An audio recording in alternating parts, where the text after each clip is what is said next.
Hi, I'm Tamara with your honest history of the day. Have you heard of the Freedom Riders? If your answer is no, Hi, Tamara with your honest history of the day. Have you heard of the Freedom Riders? If your answer is no, let's learn together. And if your answer is yes, keep watching. Maybe you'll learn something new. In the last video, we learned about Jim Crow and black code laws that started segregation, as well as some court cases that worked to dismember segregation. One of those cases was Boynton versus Virginia. This ruled that all interstate travel must not be segregated anymore.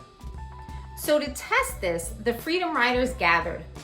A group of 13 people, black and white, began a bus trip from DC to the South. On this bus was John Lewis. I'm gonna put the link below for him. He is a civil rights icon. They rode together through the North with minimal issues and had a second bus join them at one part of the way. In Alabama, the buses ran into some trouble. They were met by an angry mob that beat the riders ruthlessly. The other bus was also met by a mob at the bus depot. The bus driver decided to keep driving, but the mob followed them until the bus tires blew out. The mob bombed the bus and beat the drivers as they exited.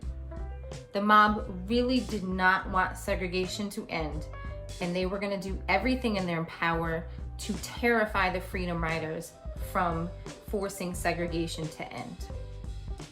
The bus companies decided they would not drive any further.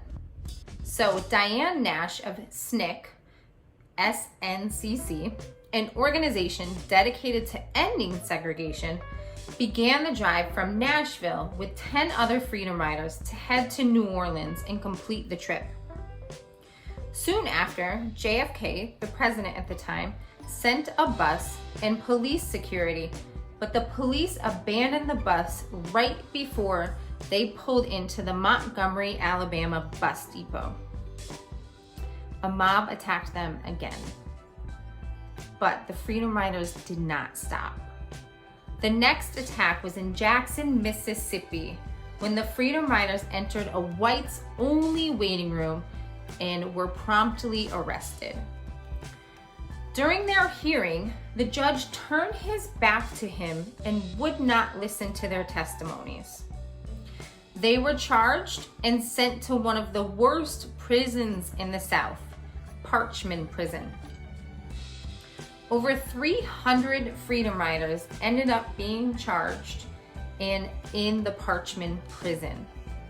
The NAACP fought for these charges to be dropped all the way up to the Supreme Court and ended up winning. Over the next few months, Freedom Riders continued throughout the South, with 436 total riders joining them at one point or another throughout the journey of civil disobedience to uphold the Supreme Court ruling.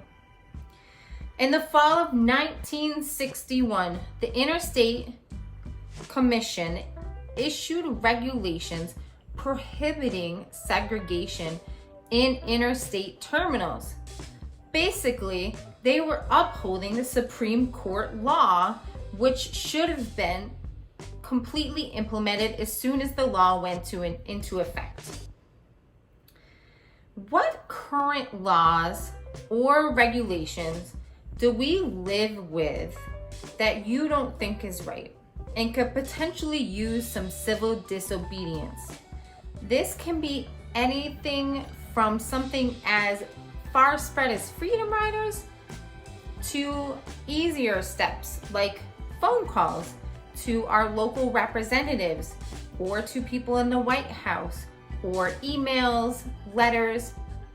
There's a broad range of tools we can use to create civil disobedience and create change to improve our world.